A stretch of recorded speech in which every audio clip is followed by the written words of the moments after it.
चलो, वहीं से आगे कंटिन्यू करते हैं जहाँ पे छोड़ा था। अच्छा, यहाँ पे कोई क्वेश्चन हो तो पूछ लो, इस इंटरफेस से रिलेटेड या फिर और भी कोई क्या चीज? कोई क्वेश्चन। क्लास के स्टार्ट में पूछ क्वेश्चन लो कोई क्वेश्चन। क्वेश्चन क्वेश्चन क्वेश्चन ये है कि एक कोड अगर एक कोड लिख लिया है एक डाटा सेट के लिए, जिस तरीके से तूने वो केक सा बनाया था, याद है? जी जी। तो अगर वो लिखवा लो और क्या कहते हैं, तो वो हर जगह इम्प्लीमेंट हो जाता है। मतलब फॉर एग्जांपल, अभी तो वो मेरा डाटा क्लीन नहीं है, या फिर वो 1500 रोज वाली डाटा वाले बात कर ले, अब वो केक उसका भी बन जाएगा उसी प्रॉम्प्ट से, वो कोड उसी से। कोड से बनेगा, लेकिन कोई फर्क चेंजिंग करनी कैसा पड़ेगी। आएगा कि हमें थोड़ी सी चेंजिंग करनी पड़ेगी। मिसाल के तौर पे हमें ये देखना पड़ेगा कि डिस्प्ले क्या हो रहा है उस कोड के ऊपर ना।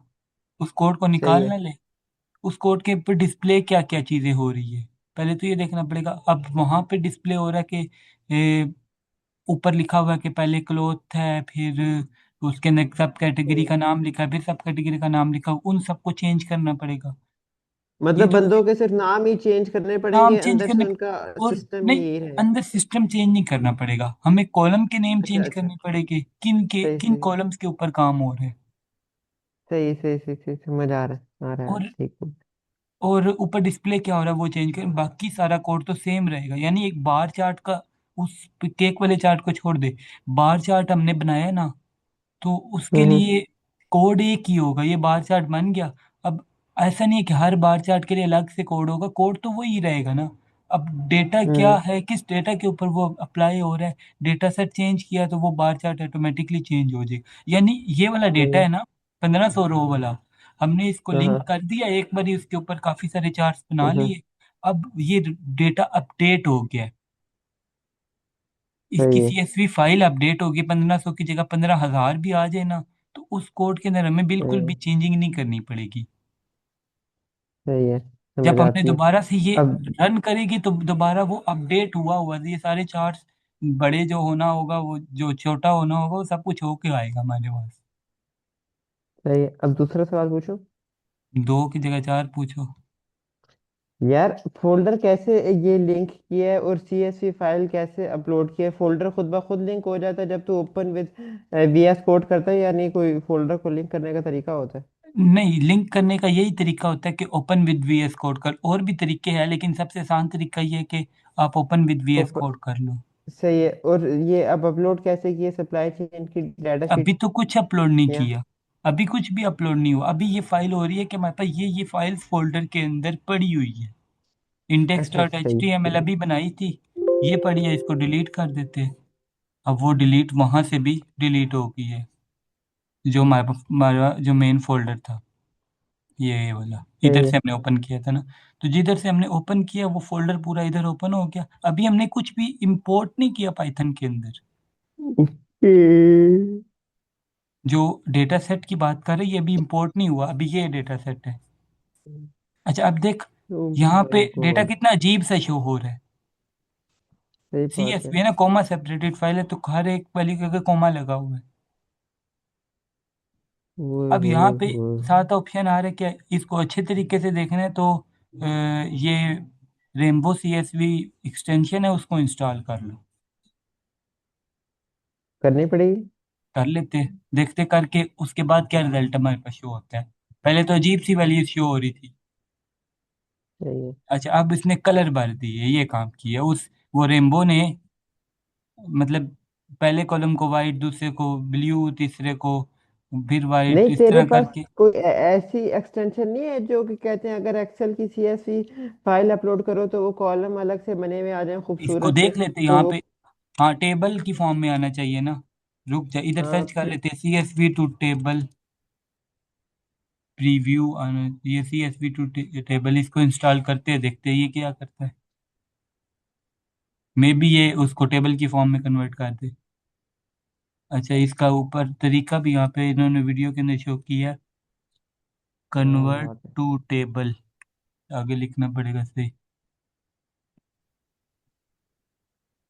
ये फाइल है, तेरी भी। तेरी भी यहाँ तैयारी पे करवा रहा हूँ मैं। सही है ना।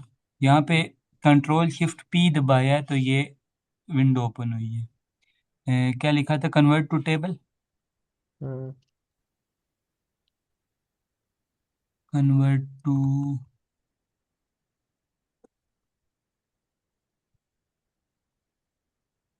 ये इधर तो तो नहीं आ कन्वर्ट रहा। टू टेबल फ्रॉम CSV, ये रहना ऊपर ऊपर ऊपर, हाँ सबसे ऊपर, हाँ थोड़ा नहीं नहीं, सबसे थोड़ा सा नीचे, पहले कन्वर्ट टू नीचे से टेबल चौथे फ्रॉम, नंबर, हाँ ये वाला है। CSV। ये, हाँ, नहीं ये नहीं था। नहीं convert to table from CSV file था ना। हम्म। तो वो कन्वर्ट आ तो रहा था ऑप्शन, टू ये रहा टेबल, ये रहा, ये वाला, नीचे से चौथे पे है। ये ये वाला हाँ हाँ ऊपर ये से रहा। दूसरे।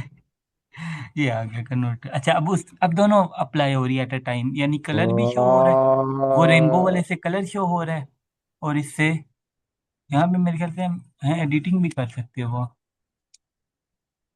अच्छा, और भी काफी सारी है जिसके हम्म। अंदर इससे भी अच्छी तरह से शो होता है, यानी कि दूसरी तरह टेबल की फॉर्म में उसके ऊपर हम फिल्टर भी लगा सकते हैं, और इस तरह करके ना, यार इसने काफी प्यारा बना दिया हमारे इस डेटा को। अब कुछ समझ आ रही है कि यार ये कॉलम है, इसके अंदर कंट्री सही रीजन बात है नेम है। यार, अच्छा थैंक यू अब, बोल मुझे यार। Thank you sir, salute, salute वाला वो इमोजी सेंड करता हूँ। ये तो इसने एक नई फाइल बना दी है, ये देख, ये थी ना सही, ये हाँ, डिस्प्ले के लिए सिर्फ हुआ है। अगर यहाँ पे हम चेंजिंग भी करें ना, ये तो मेन फाइल है ना हमारी, तो यहाँ पे अगर हम चेंजिंग करें तो वो सेव भी होगा। फेल टू सेव, अभी सेव नहीं हुआ, तो यहाँ पे हमने कुछ चेंजिंग की है तो हमें उसको सेव भी फिर करना पड़ेगा। और यहाँ पे अच्छा, ये हमारी एक एक्स्ट्रा फाइल बनी है, इसके अंदर हम जो मर्जी खेले वो लिंक नहीं होगी मेन वाली के साथ। मेन वो वाली मेन से वाली के मुराद, साथ देंगे, चेंज नहीं मेन वाली होगी। से मुराद ये वाली, ये वाली। अब हाँ, अगर हम 1500 यहाँ पे वाली। चेंज करेंगे ना, ये चेंज किया ना, साथ ही हाँ, नोटिफिकेशन आ गया नीचे। एक सेकंड, मस्ती नहीं करनी इसके अंदर ज्यादा। यहाँ पे चेंज करके हमें अलग से सेव भी करना पड़े शायद। खैर जो भी, अब इसको हम इंपोर्ट करते हैं अपने पाइथन के अंदर। वो वाला काम इम्प्लीमेंट नहीं हो सका, मतलब उसको क्रॉस ही कर दे फिर नहीं। नहीं हो गया किसी हद तक तो। अब यहाँ पे नहीं जब हम क्रॉस उसमें करने जब लगे, उस इसको क्रॉस करने लगे, पूछ रहे सेव करनी है या नहीं सेव करनी। जो चेंजिंग की है वो हम्म, सेव करनी है, हमने बोला नहीं, जैसे था वैसे ही ले जाए। देखो जो है ना, हमने जो अभी काम किया था वो तो ये किया था कि हम देख सके कि किस तरह का डेटा है, वो तो हमें ये इतने अच्छे अंदाज में नजर आ गया।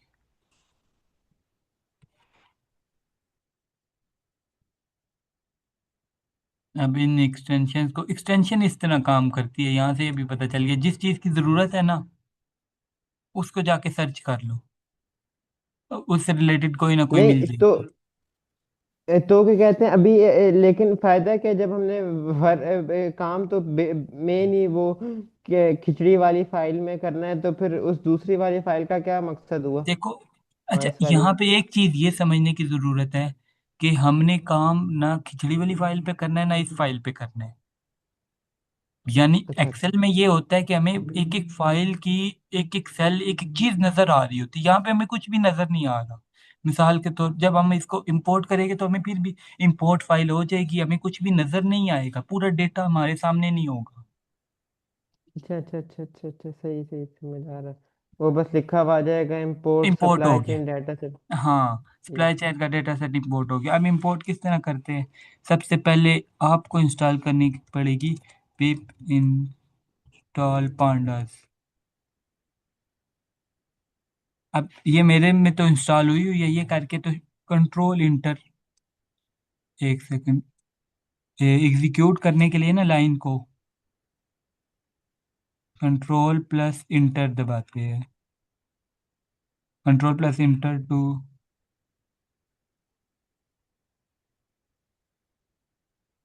Execute this cell. ये हमारे पास एक सेल है ना, इस सेल को एग्जीक्यूट करना है तो वो कंट्रोल प्लस इंटर दबाएंगे तो ये रन हो जाएगा। अब एक बार इंस्टॉल हो गई, पिप इंस्टॉल पांडास लिखा, पांडास लाइब्रेरी इंस्टॉल हो गया, अब हमने करना है इंपोर्ट करनी है। इंपोर्ट, मिसाल के तौर पे हमारे कंप्यूटर के अंदर 50 लाइब्रेरीज इंस्टॉल है ना, तो हम 50 की 50 यूज़ तो नहीं ना कर रहे उस टाइम पे, हमें अभी पांडास यूज करना है तो हम सिर्फ उस पांडा लाइब्रेरी को यूज करेंगे। इंपोर्ट पांडा। अब यहाँ पे मेन काम शुरू हो गया पाइथन। ये वाली बातें समझ नहीं आई। एक सेकंड, जैसी तूने ये मुश्किल लेवल पे आना शुरू कर दिया आहिस्ता आहिस्ता, सही है। नहीं, मुश्किल पे नहीं है, टेंशन नहीं लेनी। ये ये ये क्या किया, import control plus center to execute the cell. ये कमेंट किया है यहाँ पे ना, ताकि बाद में जब ये फाइल, ये नोटबुक तुझे दूं तो ये लिखा हुआ याद रहे कि ये अपने पास नोट डाउन कर ले वैसे। कंट्रोल हाँ। कंट्रोल का बटन प्लस इंटर से हम इस सेल को एग्जीक्यूट करते हैं, या फिर ये रन का बटन ये आ रहा है इससे भी हो जाता है, ऐसे ही अच्छा कंट्रोल इंटर। एंड सही है। यानी इंटर से तो मतलब ये हर डायरेक्ट। हाँ, हर सेल के लिए, यानी अब नया सेल कोड के लिए नया सेल यहाँ पे लिखा है ना, मतलब यहाँ पे हमने हाँ, इंपोर्ट किया पांडास को, यहाँ पे हम कुछ और काम करेंगे। बार चार्ट अब बना ये ले। कंट्रोल प्लस एंटर बाकी के सेलों पे भी इम्प्लीमेंट हो गया या नहीं। नहीं नहीं, जिस सेल पे दबाएंगे सिर्फ वही सेल रन होगा। मिसाल अभी हमने ये सेल रन किया ना, फिर हम ये करना चाह ओहो, रहे हैं। मेरे कहने का मतलब है अब तूने पहले सेल में लिख दिया है और अब तू तीसरे सेल में तेरा डाटा पड़ा हुआ है या कोई कोड लिखा हुआ है, अब तू कंट्रोल प्लस एंटर दबाएगा तो तीसरा सेल रन होगा। तीसरे के ऊपर जाके दबाऊंगा तब हो जाएगा। अच्छा, मतलब जिससे तीसरे पे तुझे ये लिखने की जरूरत नहीं है नहीं नहीं, कंट्रोल प्लस ये एंटर। नहीं, ये जो है ना, ये कमेंट है।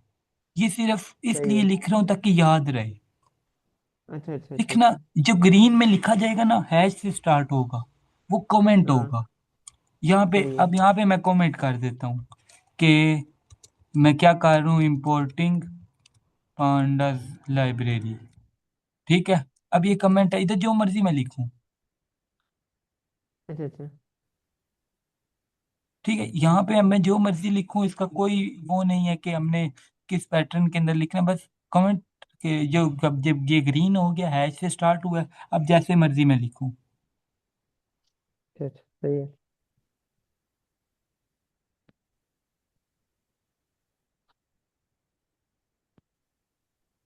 अच्छा, मैं समझा शायद वो कंट्रोल प्लस एंटर वाला कोई सिस्टम है कि यूँ दबाओगे तो रन हो जाएगा शायद।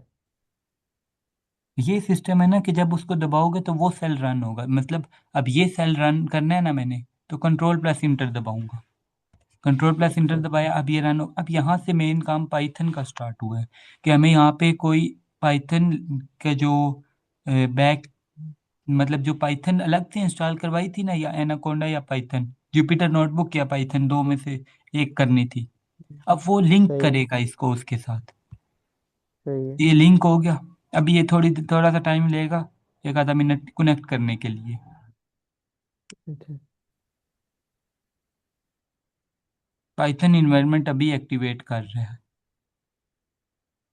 अच्छा, तो तूने पाइथन इंस्टॉल किया है जुपिटर नोटबुक। जुपिटर नोटबुक ये पड़ी हुई है, और पाइथन ठीक है। इंस्टॉल की हुई है।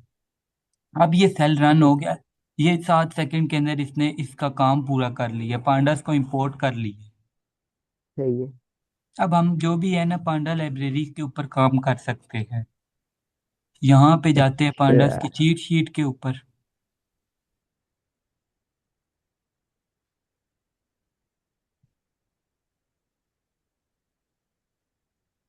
यहाँ पे ये है पांडास की कुछ, काफी सारी इसके अंदर उसके ऑप्शंस लिखे हुए हैं, फंक्शंस लिखे हुए हैं, पांडास लाइब्रेरी के अंदर क्या कुछ होता है। डेटा खुद फ्रेम। बनाइए। नहीं, ये पता नहीं किसकी है, गिटहब के ऊपर है।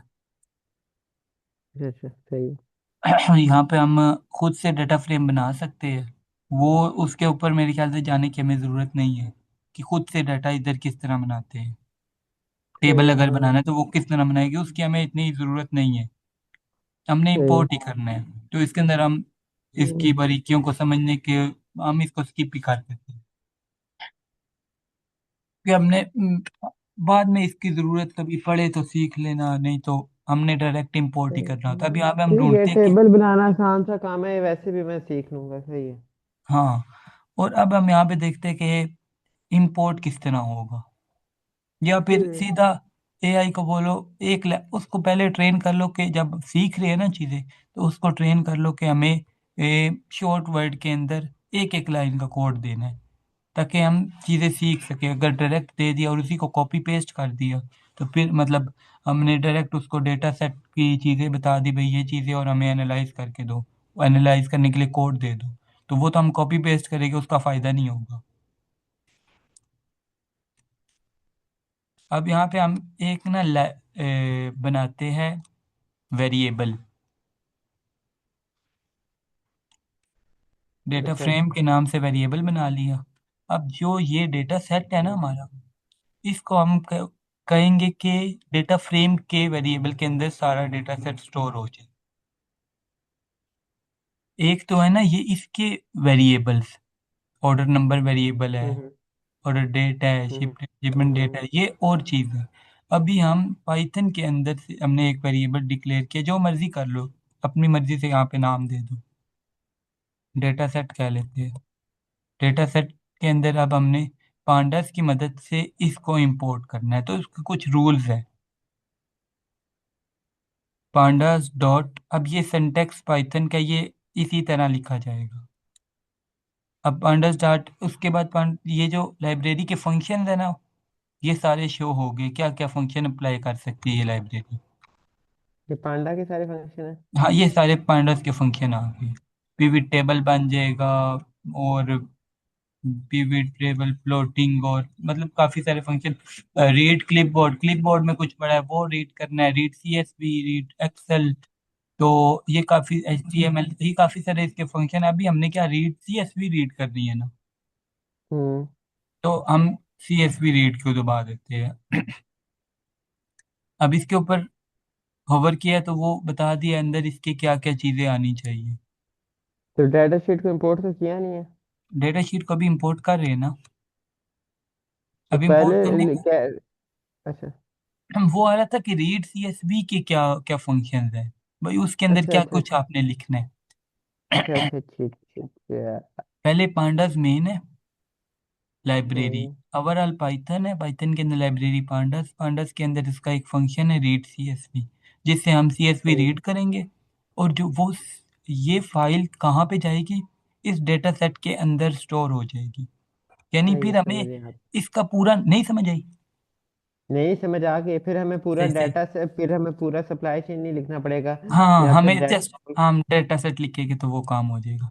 अब यहाँ पे हम डायरेक्ट वहाँ से नाम कॉपी कर लेते हैं ताकि स्पेलिंग में कोई फर्क ना आए। Yes you are right bro.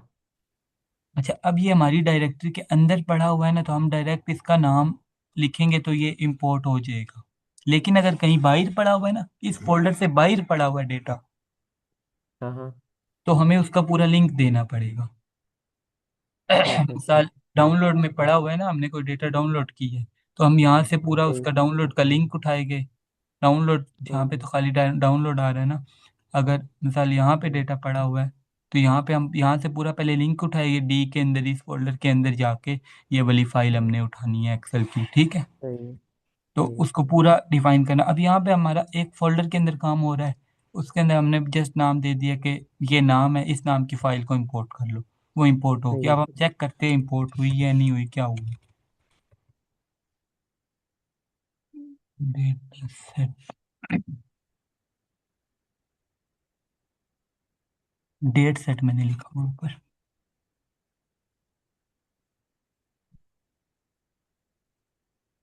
ओ, अच्छा, यहाँ पे अब डेट सेट लिखा गया था, स्पेलिंग मिस्टेक हो गई थी।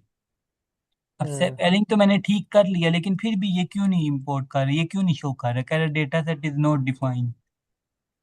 क्योंकि वो तूने उससे पहले किया था ना। हाँ, अभी हम इसको दोबारा रन करना पड़ेगा। अब वो दोबारा से रन होगी, अब ये एक चलना चाहिए।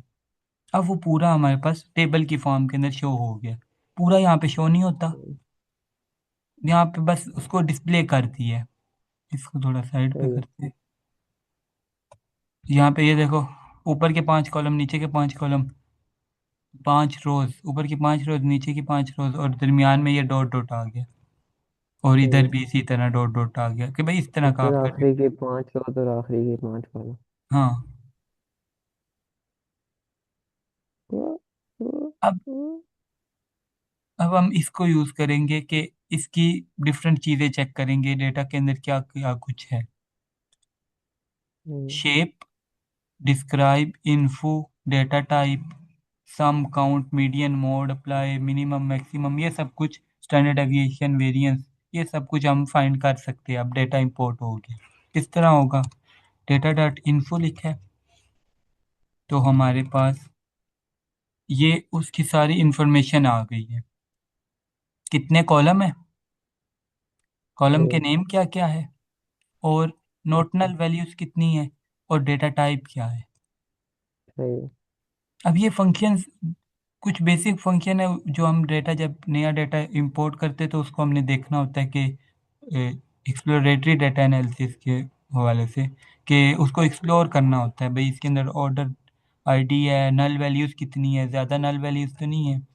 टोटल 1500 और सारी नॉट नल है, मीन्स के ये डेटा क्लीन है। हमें कम से कम ये नहीं करना पड़ेगा कि जो नल वैल्यूज़ है उनको फिल नहीं करना पड़ेगा। समझ आई क्यों नहीं इसकी? फिल करना पड़ेगा? डाटा क्योंकि फिल, वो डाटा क्लीन नहीं करना? डेटा क्लीन, ऑलरेडी ये क्लीन है। क्लीन एक लिहाज से क्लीन है, क्लीनिंग के अंदर बहुत सारी चीज़ें आ जाती है। इस लिहाज से क्लीन है कि ये डेटा सेट हमारे पास फुल्ली, मतलब कोई भी सेल इसके अंदर फिल है। खाली नहीं है। 1500 रोज थी ना, अच्छा अच्छा, सही सही इधर सही। देखो, कोई भी, सारे 1500 के 1500 ही है, नोट नल, मतलब फिल हुआ हुआ है, पूरा डेटा भरा हुआ है। सही तो सही इस सही। लिहाज से हमें डुप्लीकेट चेक करनी पड़ सकती है, और चीज़ें करनी पड़ सकती है, लेकिन फिलिंग वाला काम इधर नहीं करना हमें। हाँ, मतलब खाली नहीं है कोई भी कॉलम, सेल। हाँ, कोई भी सेल खाली नहीं है। अब यहाँ पे हम इसको कमेंट कर देते हैं, कमेंट होता है कंट्रोल और स्लैश से, फॉरवर्ड स्लैश से। जिस लाइन के ऊपर ना कंट्रोल फॉरवर्ड स्लैश दबाओ वो कमेंट और अनकमेंट होता है। अब हम इसी जगह के ऊपर और कोई चीज़ फाइंड करते हैं। कंट्रोल और फॉरवर्ड स्लैश से क्या होता है? कमेंट हो जाता है, जो भी चीज़ है ना उसको कमेंट आउट करना है ना। अच्छा अच्छा। अब हम उधर ही जाते हैं और कोई चीज़ चेक करते हैं। डॉट शेप से क्या होगा, रोज कितनी और कॉलम्स कितने हैं वो पता चल जाएगा।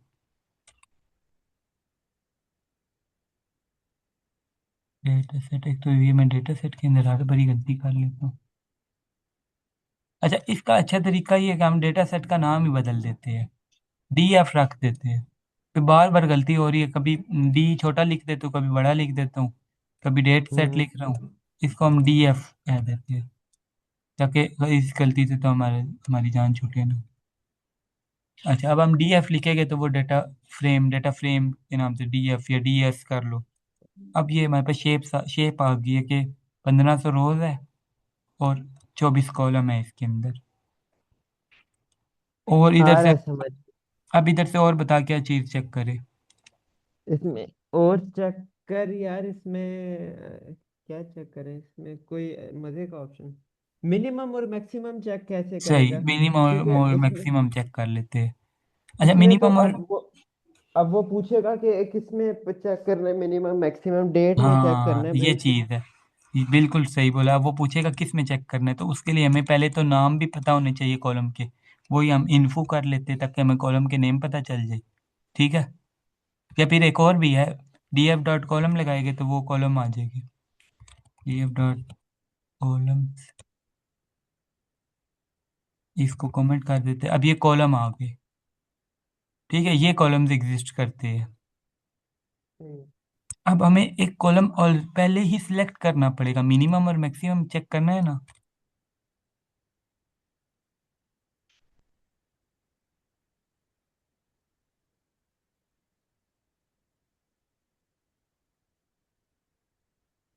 ये ये तो मेरे ख्याल से सारे कॉलम्स के लिहाज से दे दिए नहीं? हमें यही देख लो, अगर डायरेक्ट लगाए तो क्या होता है। हाँ, यूं ही हुआ है, तो उसने सारे कॉलम्स का मिनिमम और मैक्सिमम दे दिए। सही है।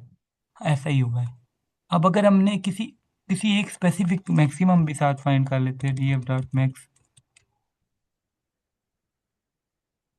अच्छा, एट अ टाइम कोई एक ही चीज शो होगी, या मिनिमम होगा या सही। मैक्सिमम, एक सेल के अंदर एक ही चीज शो होगी। सही है। अगर उस दोनों चीजें शो करनी है तो आपको प्रिंट का फंक्शन यूज करना पड़ेगा। क्योंकि जब इसने ये वाला कोड रन किया था ना, ये कोड डिस्प्ले कर दिया था उसने, फिर दोबारा जब मैक्स का कोड रन किया तो वो उसको भी डिस्प्ले कर दिए उसी पहली वाली जगह पे।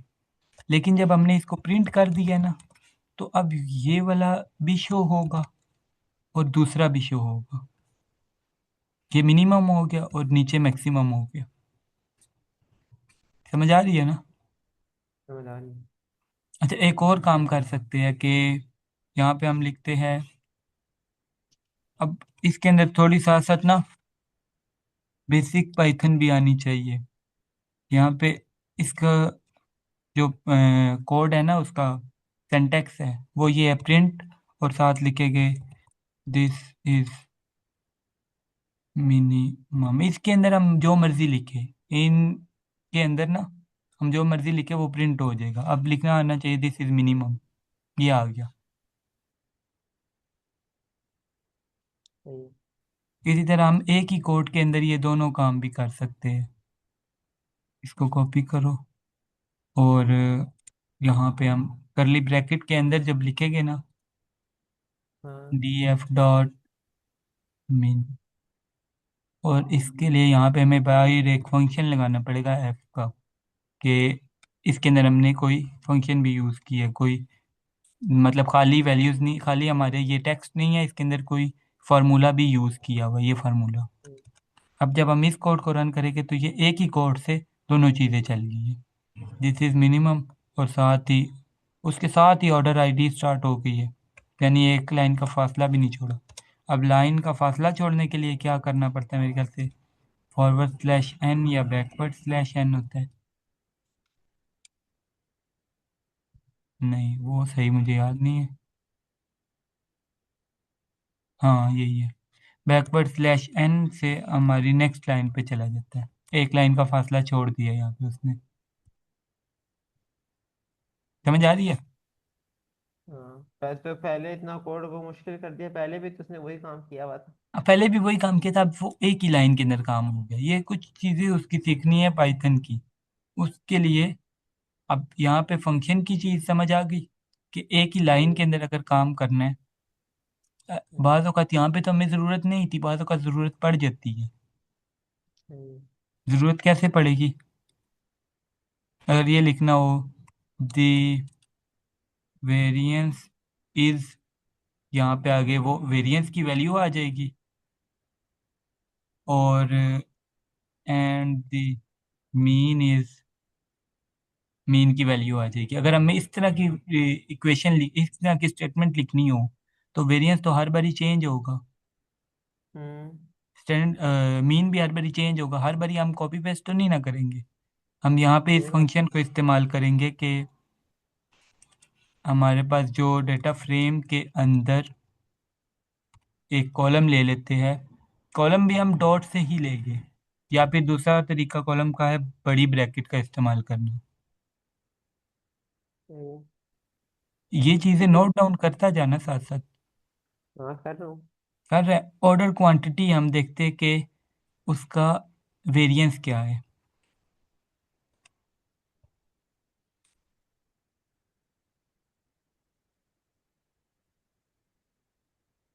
डॉट वाला सिस्टम सही लग रहा है।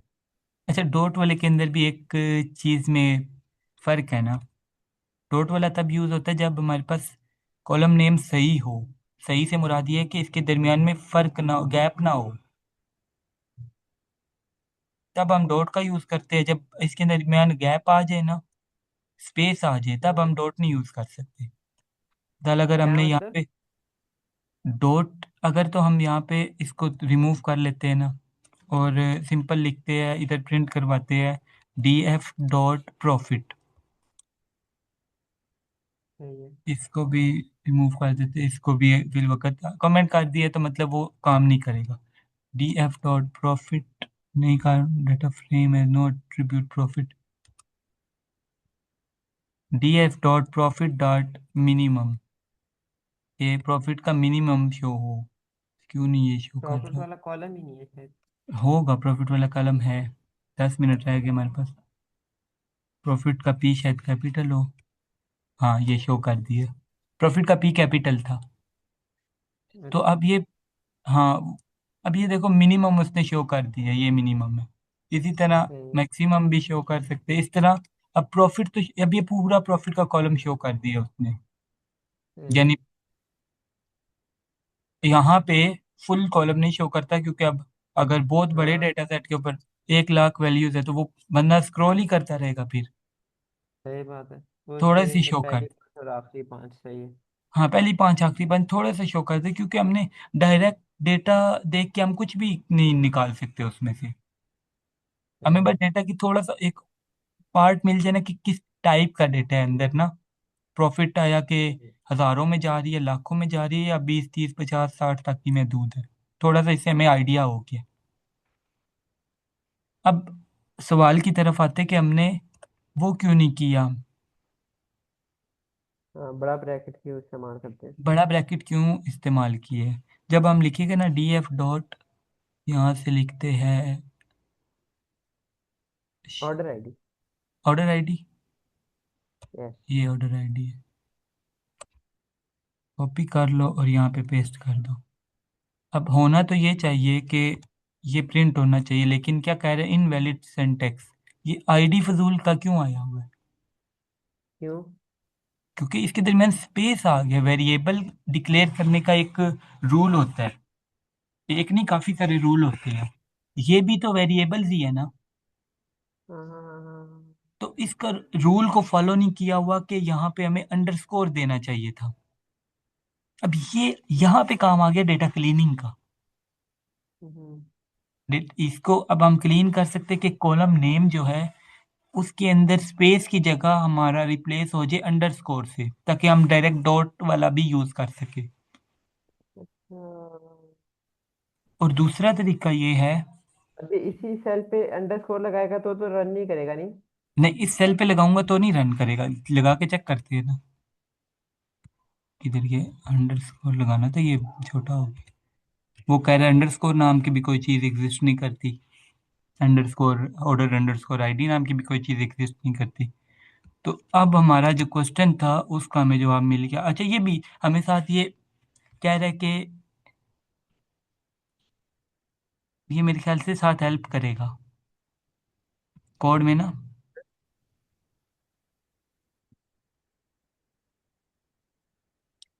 नहीं, वरना ये बात औकात ना कोड को ठीक भी कर देता है। अभी नहीं हाँ। कर रहा। खैर, जावास्क्रिप्ट में मेरे से ये आगे आगे होता है, मैं अभी सीख रहा हूँ। तो ये आगे आगे चल रहा है। मुझे भी इसको बंद करना पड़ता है बात औकात ना। एरोप्लेन मोड पे लगा देता हूँ कि यार अभी मैंने खुद से कुछ सीखना है। ये पहले ही कर देता है जनाब, ये इस तरह कोड लिखा जाएगा। अच्छा, अब यहाँ पे हम सिंपल ब्रैकेट लगा ली और उसके अंदर ऑर्डर आईडी को लिखेंगे तो काम करना चाहिए। अब फिर नहीं कर रहा, तो फिर इसके अंदर फिर कोई और मसला होगा। तो सिंटेक्स ये है कि,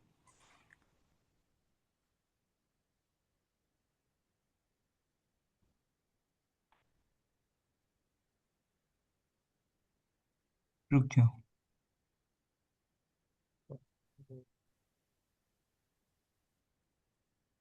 यहाँ पे ये भी नहीं काम कर रहा वैसे। ये जो है ना, इसको क्या बोलते हैं। वो क्या कहते हैं? Quotation marks. कोटेशन मार्क्स के अंदर लिखो तो काम करता है। प्रिंट के अंदर लिख के चेक करते हैं। नहीं तो फिर एआई से नहीं, तू पूछेंगे कि तो कह इसको। रहा था, तू तो मैं कह हाँ, रहा था खाली प्रिंट और प्रिंट और डी एफ डॉट बड़े ब्रैकेट। नहीं, प्रिंट बड़े ब्रैकेट डी एफ डॉट के अंदर वो। हाँ यूं ही था ना, लेकिन वो काम। हाँ ठीक है, डॉट नहीं आना चाहिए था। ये कह रहे हैं। हाँ। हाँ ठीक है, डॉट की हमारी गलती थी। अब ये गलती की है तो हमने सीख लिया यार, डॉट भी हटाना था यहाँ पे। अभी हमें याद रहेगा। कोटेशन अब मार्क्स भी तो हटाने पड़ेंगे ना? कोटेशन मार्क्स लगने थे। कोटेशन मार्क्स हटा के भी चेक करते, शायद उसके बगैर भी चल जाए। नहीं, कोटेशन मार्क्स लगेंगे। अरे, कोटेशन मार्क्स लगेंगे? पहले नहीं चल रहा था, मैंने कोटेशन मार्क्स लगाए, फिर भी नहीं चला, फिर पता चला डॉट लगा हुआ था। अच्छा, अब मतलब यहाँ कि पे हम इस। अगर गैप आ जाए तो बड़े ब्रैकेट प्लस कोटेशन मार्क्स है। हाँ, गैप आ गया तो बड़ी ब्रैकेट यूज करना है। और वो कोटेशन मार्क्स के अंदर कॉलम का नेम लिखना है। अब यहाँ पे हम मिनिमम निकाले या मैक्सिमम निकाले, जो भी चीज़ निकालना चाहे वो निकाल सकते हैं। अब 2-3 मिनट का टाइम रह गया, 4 मिनट का टाइम रह गया। अब एक ऐसी चीज़ बताता हूँ कि जो जिसको देख के ना तो कहोगे यार वाकई पाइथन कोई चीज़ है। कि हम इधर तो ये काम तो हम एक्सेल में भी करते ही है, एक ऑर्डर का, एक कॉलम का मिनिमम निकालना मैक्सिमम निकालना। यहाँ पे एक फंक्शन है डिस्क्राइब का, ये वाला, सही है, समझ आ इसको रहा है। अब हम अप्लाई करेंगे। इसको भी कमेंट कर देते हैं और नीचे एक और सेल बना लेते हैं ना। हाँ, नया एक और सर बना लिया, एक ही में सब कुछ ना कुछ मैं परेशान हो रहा हूँ। ये देखो, जितने भी, एक बारी इसको भी कमेंट करके एक चीज ऊपर दिखाते हूँ। हमने निकाला था df डॉट मैक्सिमम, ये वाला। इसने सब कॉलम्स का मैक्सिमम निकाल के दी है। सही है। यानी सप्लायर नेम का भी मैक्सिमम निकाल के दी है, यानी जेड से स्टार्ट होने वाला। और फिर सही प्रोडक्ट है। कैटेगरी में भी मैक्सिमम, ये तो हमें जरूरत नहीं है हाँ, कि सही भाई बात है।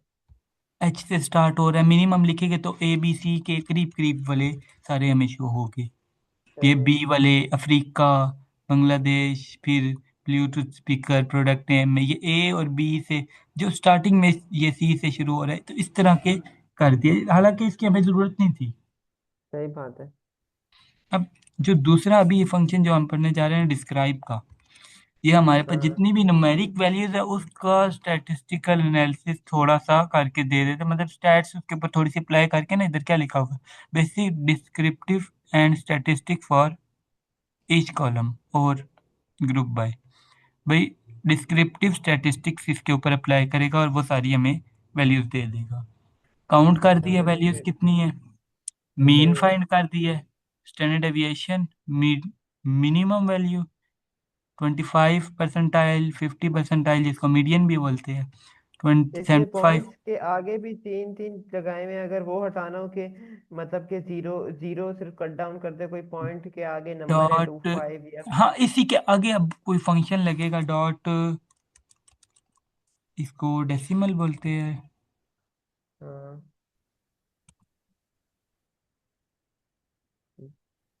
ज्यादा कोई मुश्किल नहीं, चीज तो नहीं पूछ। नहीं मुश्किल चीज नहीं पूछी। अब इसका जो फंक्शन है वो देखना पड़ेगा, वो क्या है, कल मेरे ख्याल से मैंने देखा सही था है। यहाँ कहीं। हाँ, राउंड का फंक्शन इस्तेमाल होता है, डॉट राउंड, कि भाई हमें आसानी से देख सके वो, ये तो इतने आगे और चीजें बता रहा है, पॉइंट्स के आगे बहुत ज्यादा चीजें बता रहा है। अब ये सिर्फ पॉइंट के आगे एक चीज बताएगा। वाह।